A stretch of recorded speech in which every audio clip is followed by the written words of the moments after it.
Hello guys, it's your favorite Bookworm, and in our second part of our road to quantum field theory, we will further explore some topics from special relativity, in particular diving into the concept of four vectors, in particular for velocity and for acceleration, as well as talk a little bit about the conservation of things like for momentum. So basically, we will be using a bit more of the index notation, which you might have seen in our first part of our road to quantum field theory, to further give some more fanciful notation for special relativity. So without further ado, let's delve into it. So if you can recall our first part of our road to quantum field theory, at some point we alluded to something called a four vector in special relativity. And this is basically a vector which indicates the exact, you could say, coordinate or position of something in space-time.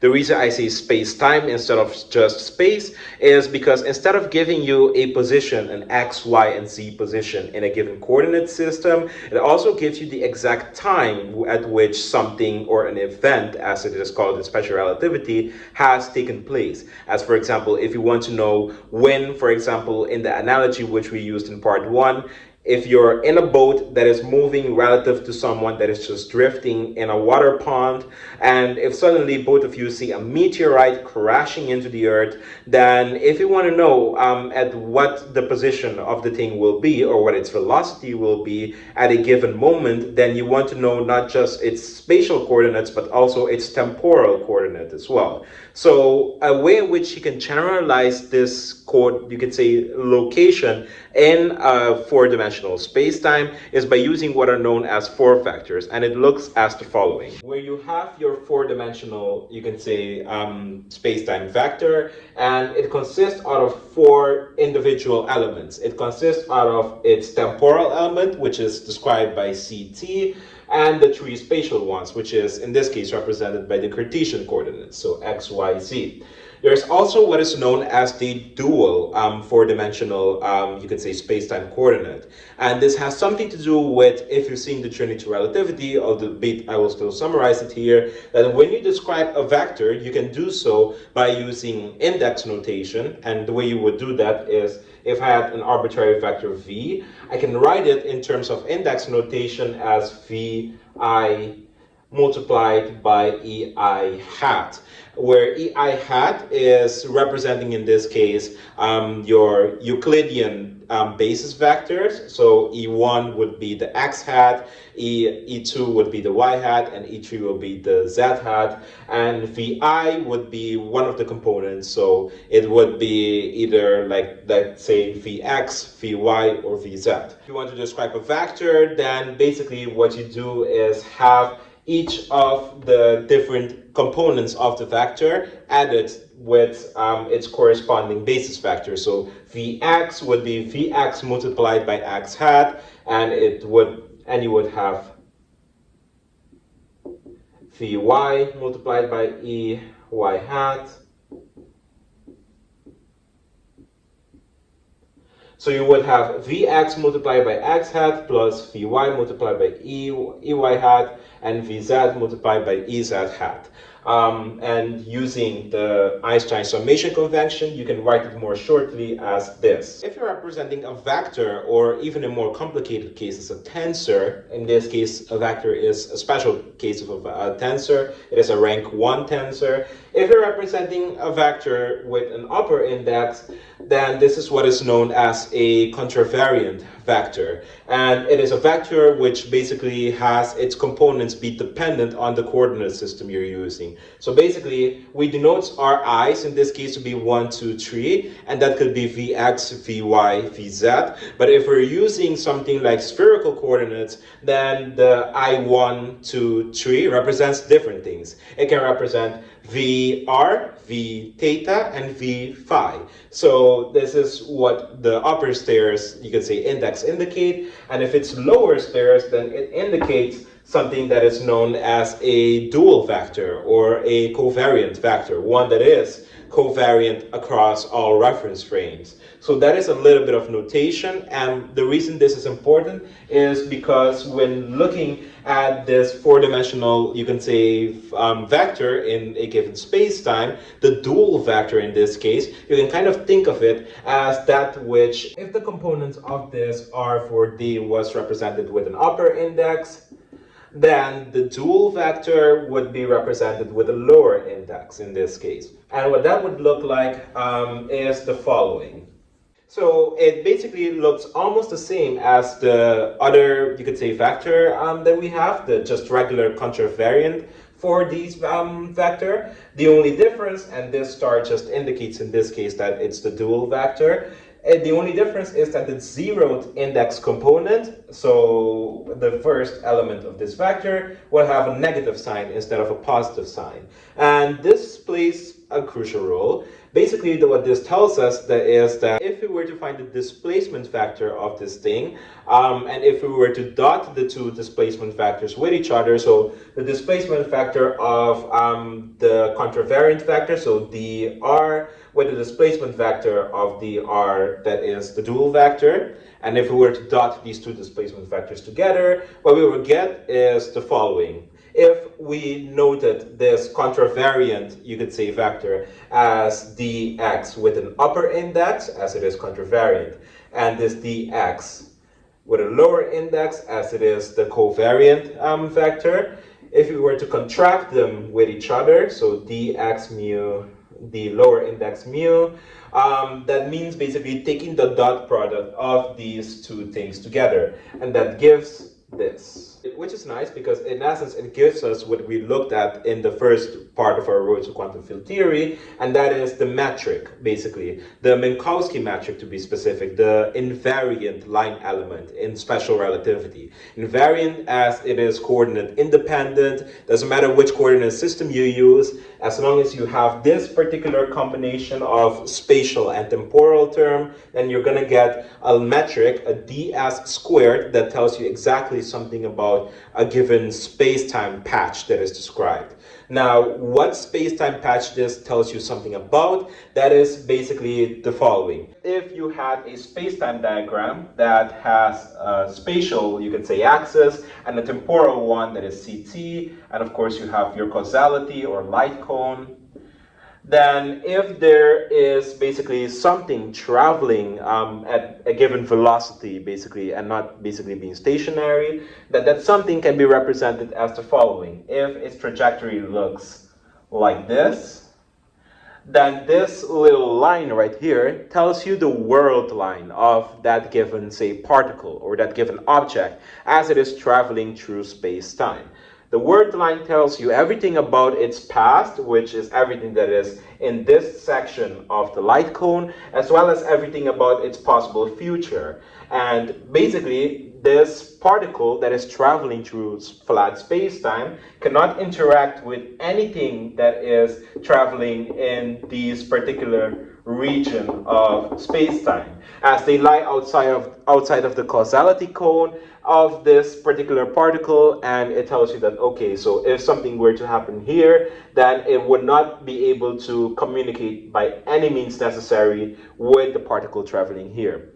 This world line, if you were to sum all of the small little ds's on each other, you will be able to create basically the trajectory at which a free particle or something is traveling in space-time. That is what this ds right here stands for. Now furthermore, a very nice notation at which you can write dot products is the following. If you had a regular vector in three-dimensional Cartesian space, you can write the vector as shown before as the following. And if you were to take the dot product of this vector with itself, basically meaning you're contracting this vector with itself, contracting being the lingo for summing over or finding the dot product of two, you could say, tensors or two vectors, that means basically that I will be taking a vector, I will be basically multiplying phi ei hat with itself. In this case, if I'm taking the dot product of it, it will just be, if I want to find its length, it will just be this.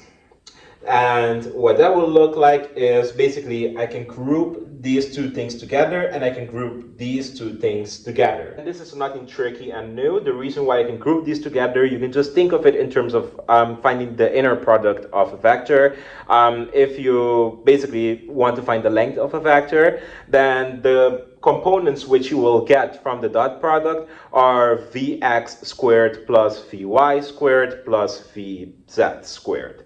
That is exactly what you have here, and you can do this bit as well as basically these two things right here, these two components will become something known as the Kronecker tensor, which if you want to know more about, I highly encourage you to check this video of my journey to relativity. But basically, this can be written as this del right here, that is lower index I, and perhaps the other lower index can be a different letter right here, but you will see why. So this is by definition the Kronecker delta, or the Kronecker tensor, as we like to refer to it here, and it will be a value of 1 if these two indices are the same, which is exactly the case here, and it will be a value of 0 if these two indices are not the same. And shorthandedly, the reason for this is that if you have two basis vectors, so an x hat and a y hat, well, if you do the dot product of these two things, because they're exactly orthogonal, it means that they have an angle of 90 degrees. And if you just write dot products as being the magnitudes of these things, so x hat multiplied by y hat multiplied by the cosine of a given angle. If you have the cosine of 90 degrees, that is exactly where cosine equals 0. So you have 1 times 1, since in this case it's a unit vector, times 0. So poof, that becomes 0 when they're not the same thing.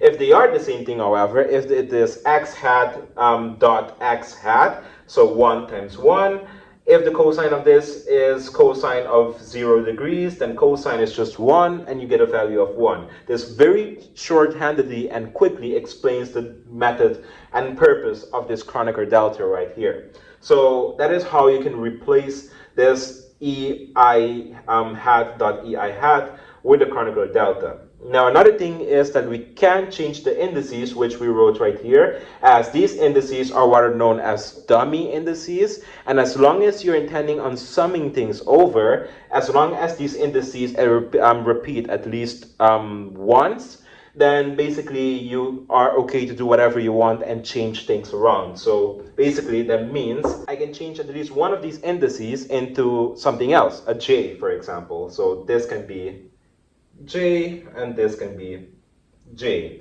And if this ei hat dot ej hat represents the Kronecker delta, then I can write that instead. So this shorthandedly is a way in which you can write the dot product or the inner product of a vector, in this case the vector v.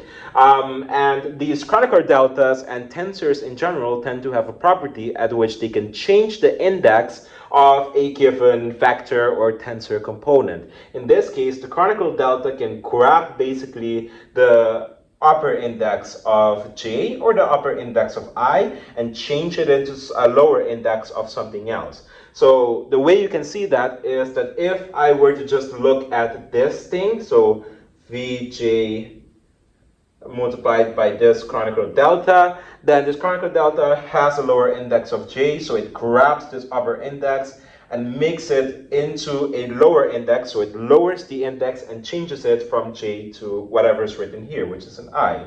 And that would be perfect, because if I have v lower index I right here, then I would have vi, I would have basically the dual vector of vi, which is pretty much what we wrote right here, that will be the dot product of two vectors. The same goes the other way around. If I had I instead of j, then basically, because the Kronecker tensor has I in here, it lowers this index and changes it to a j, and you have the same thing where you have upper index j from here, and this combination just made a dual vector of vj, and again you have the inner product. So in the case of 4 vectors, this is pretty much the exact same thing that is happening, where dx mu as I wrote before, represents this in essence. X upper index mu represents this right here, written in differential form basically, and dx sub index mu is the same thing written in differential form this time. And when you are dotting these things together, basically you will have a dx mu, and this can be written in the same fashion at which we had vi, vj, and the Kronecker delta right here. But the only thing that is going to differ is that if I were to write this in this fashion, in which I have dx mu, and typically in relativity, the other index that is used is the Greek letter nu. If I have that, then I have to multiply it by something which acts like the Kronecker tensor. And in this case, it is something known as the Minkowski tensor. And the Minkowski tensor is represented as eta mu nu. Does almost the same thing, but it ensures that when we take the dot product, because of the fact that this you can say this Minkowski tensor can be written at least as a matrix. Because this Minkowski tensor can be written as a matrix, basically it's 0 elements, so mu or eta 0, 0 will be a value of -1, and all of the other ones will be a value of 1. This ensures that when you are taking the inner product, that the first or the 0th element basically will have a -1 in front of it. That's the insurance of this Minkowski tensor. And it's diagonal, it can be written at least as a diagonal matrix, as all that you have in this is just this diagonal right here, and everything else in it is 0. So that is fine and dandy, but you have one crucial problem now, and that is that we mentioned in our first part of our road to quantum field theory that in relativity you have to talk about whose time you're indicating. As when we're talking about a metric, say ds squared, one of its first elements, you could say, is the temporal one, which is c dt squared. Now, this thing right here, the dt it has, along, of course, with its spatial terms right here, I'm just going to write this as I. Well, this thing is dependent on your reference frame. Well, one person, let's say, if you have an unprimed reference frame right here, it might measure a time interval, and if you have another reference frame right here that is moving relative to it, it will have a different dt. So what is the thing which is unanimously agreed upon in terms of reference frame? Well, actually, we define the Minkowski line element, the invariant line element, as being basically the negative of this right here. We define it to be basically the negative of c d tau squared, as this d tau is what is known as the proper time in special relativity. It is the time at which it is agreed upon, or the time interval agreed upon an observer in its own rest frame. So as it observes a cell moving still, this is the time at which it will measure, and in general it is what you can write the invariant line element, or the Minkowski line element, as. So you can incorporate that and find a more general and more tidy definition for a 4 vector. If we were to have the 4 position vector be basically invariant, then we need to have that position vector be dependent on tau, on proper time. And we can do that by having, for example, our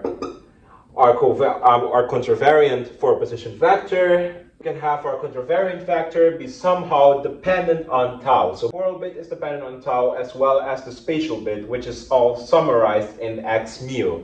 Now, how about if we want to find the 4 velocity vector? The 4 velocity vector, and especially if we want to use it in terms of tau, can be simply achieved by finding the displacement vector of this, so writing this in differential form, and finding the ratio of it with d tau. So let's do that. Now this is nice. It almost gives us the 4 velocity vector, which, by the way, we can call u mu.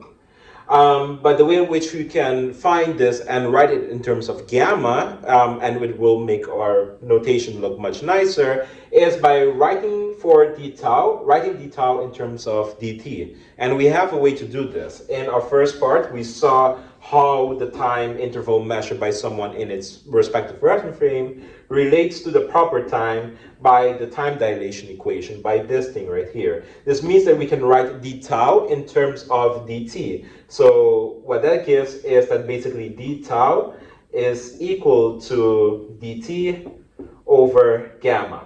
And if we have that, that means basically that if we have something, for example, like dt over this whole thing right here, which is dt over gamma, it is equal to, well, if we flip things around, if you're dividing by a fraction, having it equal to gamma multiplied by dt over dt.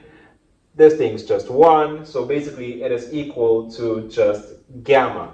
This basically means that if we substitute using the time dilation equation our d tau for something expressed in dt, then we will have this be just c multiplied by gamma. Now, if we do the same thing for this right here, then what we will find is that we will have dx mu divided by dt over gamma.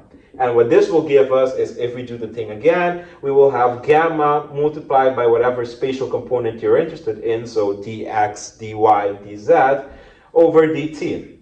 And what this stands for is, it stands for the velocity in the reference frame of whatever thing dt stands for, so whichever observer you're looking at. So this term right here will basically become gamma v of whatever the velocity in that respective reference frame is. So it can then here be written as gamma v.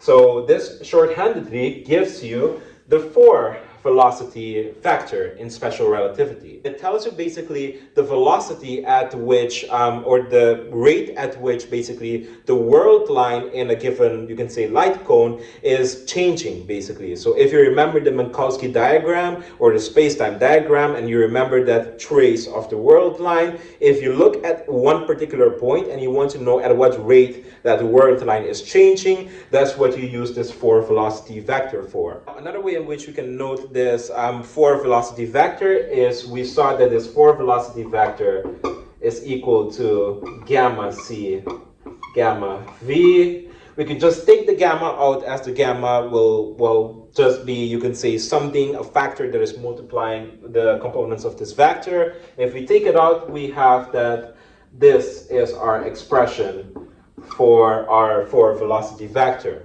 Now, one thing which all observers must agree upon, especially when having things rely on d tau, as we did to get this expression, is the norm of this 4 velocity vector. So the magnitude of this 4 velocity vector. It should be an invariant thing. To get that, we basically have to just take the dot product of this with itself. And that means basically we will have u mu contracted with u mu.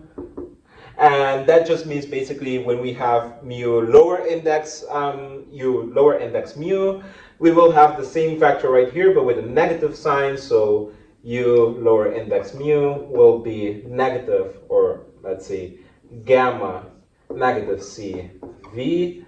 So if we contract the two, what we will get is the following. We get the following if we contract e mu with itself. And you have this gamma squared right here, as you're just multiplying this all with this. And you get this right here as you're doing minus c times minus c, that is c squared, minus c squared. And of course with the v here as well. Now if you factor out the c, or the c squared from this, what you will get is minus c squared multiplied by gamma 1 plus, or in this case, because you're factoring out minus c squared, it will actually be v squared over minus c squared, so minus v squared over c squared, which is again nice because this is just 1 over the gamma factor squared, as basically gamma again was 1 over square root of 1 minus this right here, this thing. So if you have gamma squared, you have 1 over just this. And if you have just this, it is the inverse of gamma squared. So gamma to the power of minus 2. And if you have that right here, this means that gamma 2 multiplied by this just becomes gamma to the power of 0, which is just 1. meaning basically that we will have minus c squared, which is nice because that is something that is invariant. It is the speed of light, or the negative of the speed of light as to convention here. So that is nice. You obtain something that is invariant by contracting the 4-velocity vector with itself. Knowing all of this for the 4-velocity vector, we can find the same for the 4-velocity acceleration. So that can be found by basically taking the time derivative of the 4-velocity vector with respect to d tau. So if we have the 4-velocity vector, which is this right here, we want to take the time derivative of this with respect to d tau, the proper time. And if we do this, what we will get is the following. We will get basically that we're taking the time derivative of the u mu with respect to the time as observed in a particular reference frame. And then due to the chain rule, we have to basically then take the time derivative of, well, dt with respect then to d tau. This is analogous to doing a multivariable chain rule where you have a function that depends, in this case, mu is a function that depends on both t and tau, but basically the t is what kind of depends on tau, so you have to take the derivative with respect to t first, and then take the derivative of that t with respect to tau. So that is in essence what is happening here, and we can further clean this up. Well, we know from earlier that if we substitute d tau for the equation, which gives us d tau expressed in terms of dt, we have that this is the relation between the two, and if we plug that in here, it means that the dt's will cancel out and you're left with just gamma for this fraction or this ratio right here. So this can all be written as gamma multiplied by this right here. If we were to write this more clearly, I can just take, you can say, take gamma like on the other side, and just focus now on the dt of u mu. Now we defined u mu earlier to be basically defined as gamma cv, meaning that we can take the time derivative basically of this thing right here. Taking the time derivative of this thing right here basically can be written in the following manner. Basically, the speed of light is invariant. It is basically a constant value.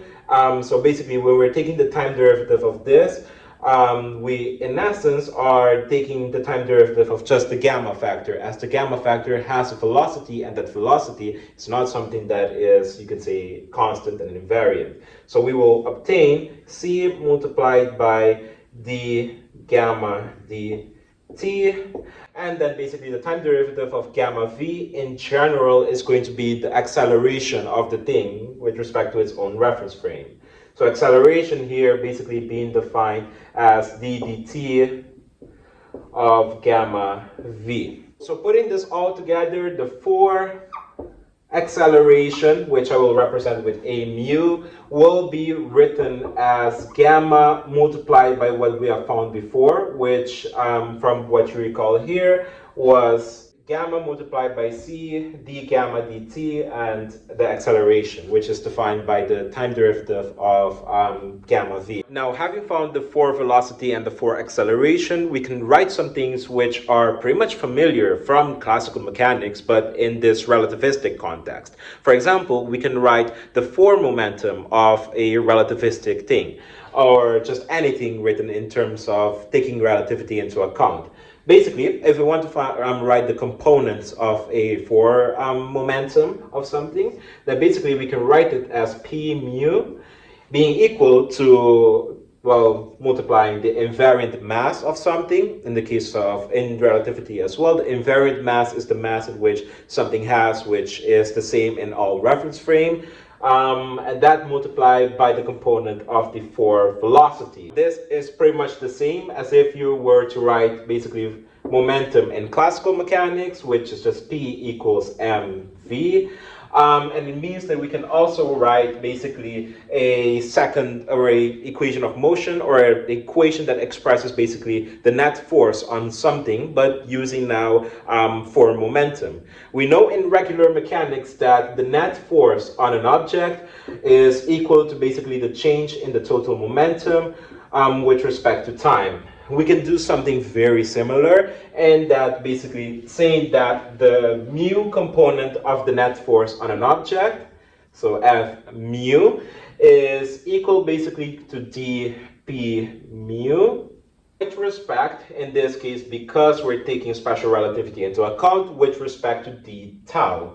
Now, if we want to write d tau, again, in terms of a dt of a given observer's reference frame, then we have to use, again, the time dilation equation. And if we do that, then what we get is dt written here, and have this all multiplied by gamma. So this is equal to gamma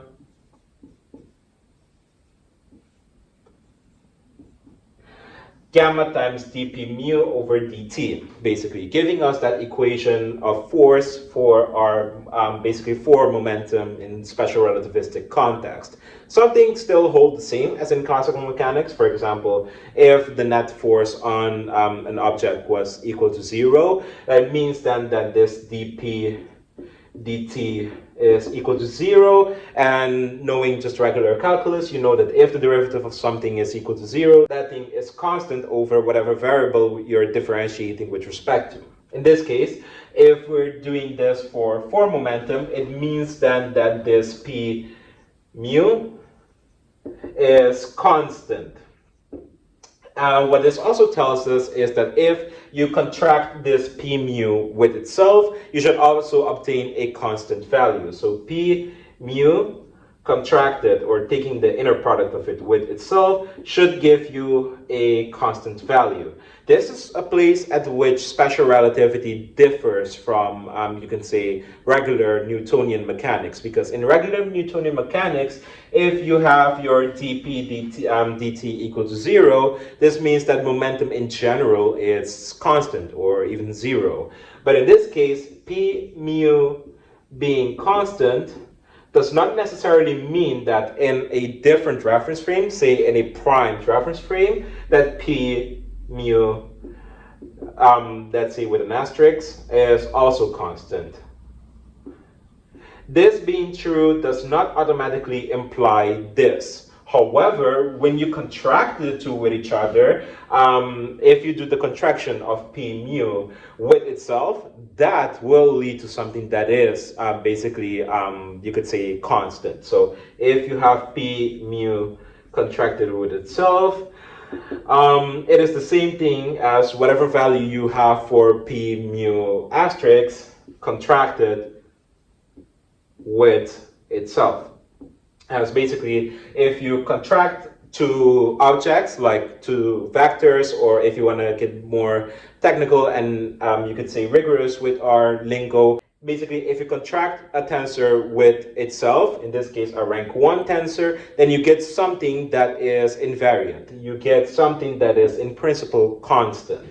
So basically, individually, if this is constant, it does not imply that this is constant, but if you do basically do the dot product of the four momentum, then regardless whether or not you're using a given reference frame, an unprimed one or a primed one, as long as you're doing the contraction, as long as you're taking the dot product, you're going to get something that it is invariant, that is constant. Also, using the rules of using tensors to transform the index of one thing to another, as you saw, for example, with the Kronecker delta, or also if you see this video of our journey to relativity, you see how basically tensors, or a transformation tensor, can transform the components of one vector or one tensor into that of another. It can help you transform from one coordinate system, or in this case, one reference frame, to the other. The same thing applies for momenta, for forces, and things like that. Basically, if you have a momentum p mu, and you want to find it in terms of p, let's say, nu asterisk,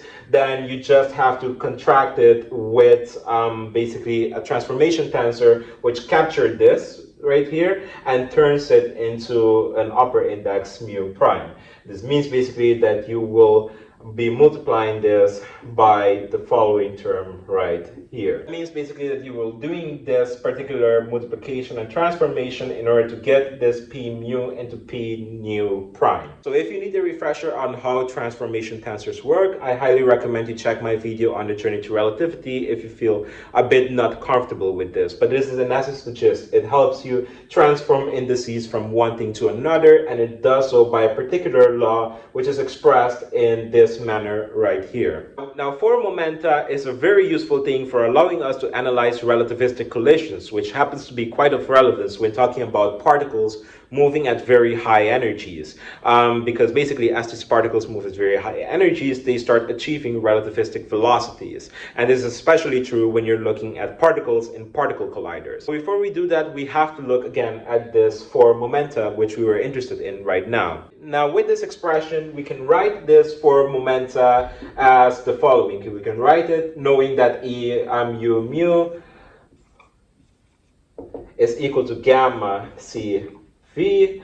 We can write this as gamma C V. And take note, since this is a vector, since it is a 4 vector, let's just multiply everything inside and see what we get basically. So multiply m gamma with every of the two terms inside.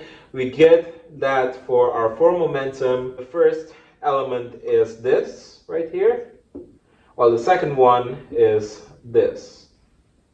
Now this is interpreted, the second element is interpreted to be basically almost the same as your original momentum in regular mechanics, where you have P equals mv, but this thing right here, this gamma, corrects for it in relativistic context basically. So this can all be written as, this, where P is defined as m gamma v. Now we saw how the 4 momentum has one element, or its zero element, which is m gamma c, and its other element, which is technically 3 elements, and that is the p right in there. Now, one thing we're curious about is why is there a m gamma c as its, first element? So why is p 0 equal to m gamma c? And what does this imply? Well, in order to take a look at what that implies, we can try looking and seeing what this p0 value would be at non-relativistic velocities. So when gamma approaches a value of 1. And to see what that does, well, we see immediately that if gamma is 1, we get mc. But we can expand this and look at it a bit more closely and see again what things entail. The way in which we can expand this is by noting first that this is equal to mc 1 minus v squared over c squared to the power of 1 negative 1.5 or 1 over 2. And we can expand this thing right here using the binomial theorem, which was ironically also found by Sir Isaac Newton. The binomial theorem, at least the first order approximation of it, would be, or the second order approximation of it, would be the following. It is that if we have 1 plus x to the power of a, we can expand it onto different things, and the first term being 1, the second one being whatever coefficient you have here, multiplied by whatever thing you have in here. So this is approximately what it would be like if we just go to second order. If you go to third order, then you have things with factorials, and you can go on and on and on. But since we're looking at non-relativistic velocities, we're interested in just, the second order as at bigger terms. The things which you're going to get are going to be ridiculously small, and they contribute very negligibly to our thing. So we can use this rough approximation to expand this thing and write it as, 1, and x right here is minus v over c squared, v squared over c squared, and our coefficient is negative 1 over 2. So this right here, negative negative, makes it a positive. And what we get is that this is our final, answer for our binomial expansion. Now, if we have this for our gamma factor, if we approximate it to be this, then basically our zeroth momentum component, or P naught, would in essence be So that gives us this expression right here for our binomial expansion. Now, using our binomial expansion of the thing. So we have our mc and this 1 over 2c mv squared. Now, if we know that v is much smaller than c, then this means basically at non-relativistic velocities, this thing contributes very negligibly, as even though it is a number squared, c is going to be much bigger than it in terms of non-relativistic velocities. So that basically means that the zeroth component right here of our form momentum, you could say, our form momentum element is going to just be equal to mc. And one last thing that we can do is, if we still had that element which I wrote in there, v squared, if we were to multiply both sides of this equation, so both this p naught element right here by c, as well as the other side of this expression right here by c, then what I will get is mc squared here, and the c would cancel out the c that we have right there. And this is very interesting, using again the fact that at non-relativistic velocities v is much smaller than c, and that this term contributes negligibly. We have again that, well, cp naught in this case would be equal to mc squared, a very famous equation. And also, one other thing that you can notice is that this right here looks freakishly similar to, well, this being the classical, you could say, equivalent of kinetic energy. And that it is. Using relativistic, you can say, using relativistic momentum, or c multiplied by that zeroth element of the relativistic momentum, you literally arrive at, you could say, the kinetic energy plus a given correction right here. In actuality, this c multiplied by this p zeroth element right here is the total energy of your thing that you have, whether it's a particle or whatever system you're dealing with. So this total energy is equal to cp naught, and it is equal to this right here. So this right here is your classical kinetic energy. I can just write that as key E for kinetic energy, and this right here is what is defined as the rest energy. So E rest. E rest being the famous E equals mc squared, which is typically associated with Albert Einstein. So this is very nice. If Cp naught is equal to the total energy of your system, that is basically equal to having our total energy divided by C, as that's literally what we have right here. So P naught is equal to, if we just ignore all of this for now, E over C. Basically, we just saw how you can write the total energy of your given particle with using the rest energy and the kinetic energy. And one last thing that we can do is basically, seeing this expression right here, we can write basically now our form momentum as E over C P, where E in this case is the representation of our total energy as E equals m gamma c squared. So if you have m gamma c squared, that divided by c just gives you, well, the thing which we defined right here as our first bit of our form momentum. And this is the expression of the total energy in special relativity. This means that if we have our total energy, and if we define our total energy as our rest energy plus our kinetic energy, we can find our kinetic energy expressed in terms of, well, relativistic terms as well. And that would be E, or key E, kinetic energy, is equal to the total energy minus E rest. E rest, we said, is just mc squared, and the total energy in this case we defined it to be m gamma c squared. Put it together, this gives us this equation right here for the relativistic kinetic energy. So the relativistic kinetic energy is equal to mc squared multiplied by gamma minus 1. Lastly, using the definition which we found for our form momentum, which is this one right here, we can now find another last useful relation that we will definitely use going onwards when dealing with particle collisions and things regarding total energy in the relativistic sense. And that is, if we contract this with itself, where again the only thing which changes is there's going to be a minus sign here when doing the dot product of this first zeroed index element. We will get minus e squared c squared plus p squared. Now, we will come back to this thing right here very soon, but another way which you can find an expression for this is if we remember that P mu is equal to gamma mc gamma mv, we can now do the same thing to the, you can say, dot product of this vector right here,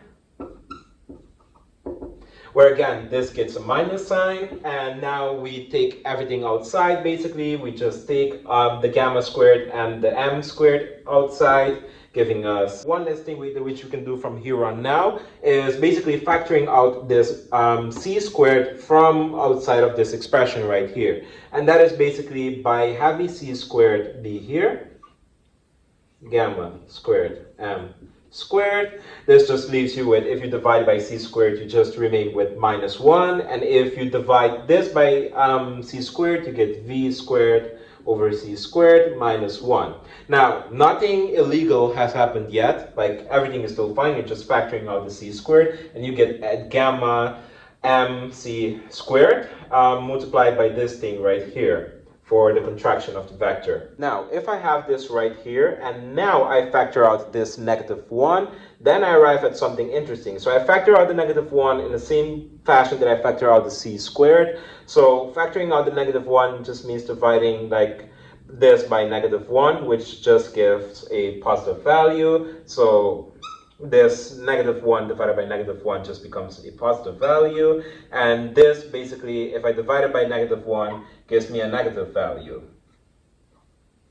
squared. And now basically, since I factor out the negative 1, I'm going to have a negative 1 in front of everything here, gamma, which is pretty nice since I have right here 1 minus v squared over c squared, which is literally gamma to the power of minus 2. Again, since gamma to the power of minus 2 is 1 over, well, just 1 minus v squared over c squared, and if I have it to the power of negative 1, it just flips it, and I get 1 minus v squared over c squared. Substitute and put in here gamma to the minus 2, and gamma to the power of 2 times gamma to the minus 2 again becomes gamma to the power of 0, and that is just 1.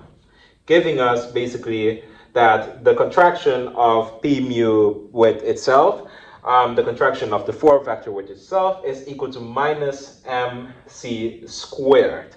So this is what we're going to be using, and it's crucial. We got this right here as a possible answer for our contraction right here, and we're going to start equating things with each other. So I'm going to write up here that we found this as well for the contraction of p mu with itself.